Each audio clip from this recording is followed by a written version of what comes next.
اعوذ باللہ من الشیطان الرجیم، بسم اللہ الرحمن الرحیم۔ ایک بھائی نے واٹس ایپ کیا ہے کہ سر کائنڈلی ایک چیز کی وضاحت کرے۔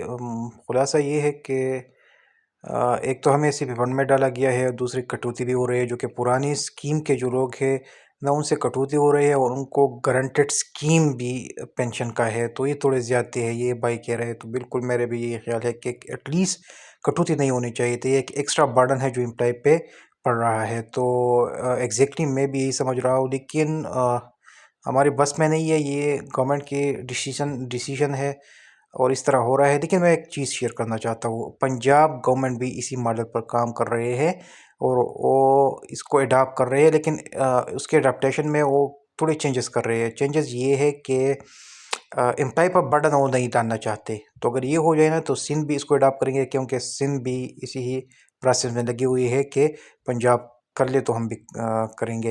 اور اگر یہ پنجاب کر گیا اور سندھ کر گیا تو دونوں بڑے صوبے ہے کے پی سے، تو کے پی بھی ہو سکتا ہے کہ اس کو پک کر لے۔ اگر یہ پک کر گیا کے پی تو یہ امپلائی کے لیے بہت اچھا ہوگا، ایٹ لیسٹ کٹوتی کا تو جو چیز ہے یہ ختم ہو جائے گا۔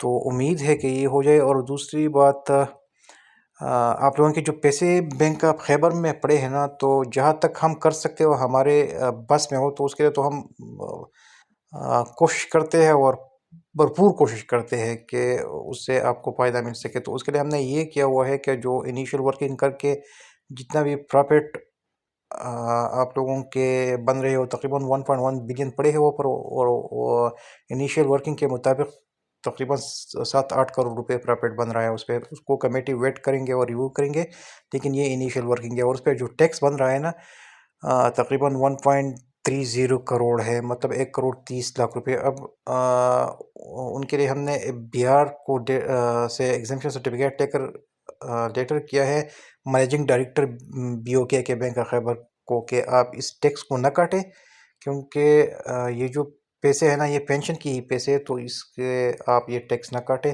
تو امید ہے یہ ٹیکس نہ کاٹا جائے، تقریباً 1.30 کروڑ روپے ہے، تو یہ بھی ایک فائدے کی چیز ہے۔ اور تیسری بات یہ ہے نا کہ ان کیس یہ سسٹم ختم نہیں ہوا اور یہ 2045-50 تک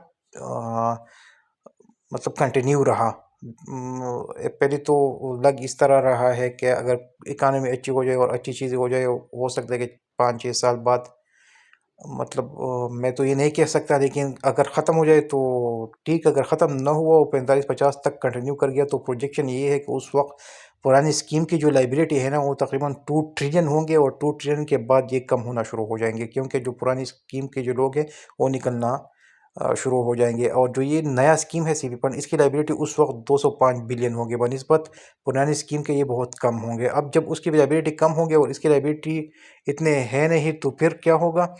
تو اس میں آپ ایک چیز آپ نے نوٹ کرنا ہے، وہ کیا ہے؟ اس وقت پالیسی میکر، ڈیسیشن میکر جو ہے نا وہ کون لوگ ہوں گے؟ سیکٹری فائنانس، اسٹیبلشمنٹ کے سیکٹری اور ایڈیشنل سیکٹری، جتنی بھی ایس او سے لے کر اپر ٹاپ ٹیئر کے جو لوگ ہیں نا وہ کون ہوں گے؟ وہ بھی اسی سی پی فنڈ کے ہی لوگ ہوں گے، کیونکہ ابھی اگر کسی ایس او نے بھرتی ہونا ہے تو 2045 میں اس نے سیکٹری ہی بننا ہے نا، تو وہ بھی اسی سی پی فنڈ پر ہی بھرتے ہوں گے۔ اور جب ان کا سٹیک انوالو ہوگا نا تو اس نے کچھ اس طرح پھر کرنے ہیں کہ ان کو فائدہ ہو۔ تو اس سسٹم میں یہ ایک چیز بیوٹی یہ ہے کہ سب کے لیے ہے، یہ کسی خاص کلاس کے لیے نہیں ہے۔ سیول سرونٹ ہے، سیول سرونٹ میں کوئی بھی پروونشل گورنمنٹ کا کوئی بھی ہو تو وہ اسی سسٹم میں آتا ہے 7 جون 2022 کے بعد۔ تو جب وہ کوئی اچھا کرے گا اپنے لیے، ان کا اپنا سٹیک انوالو ہوگا تو وہ ضرور کوشش کریں گے کہ کوئی فائدے والی چیز کر دے اسکیم میں۔ تو اگر وہ کچھ اس طرح کی کریں گے تو وہ چیز ان کے لیے صرف نہیں ہوگا، کوئی کسی بیوروکریٹ کے لیے یا جج کے لیے نہیں ہوگا، وہ نائب قاصد تک سب کے لیے ہوگا۔ تو یہ 2-3 اچھی چیزیں ہیں، اگر سسٹم کنٹینیو کر گیا تو مایوس نہ ہونا، انشاءاللہ اس میں کچھ بہتر ہی ہوگا۔ شکریہ۔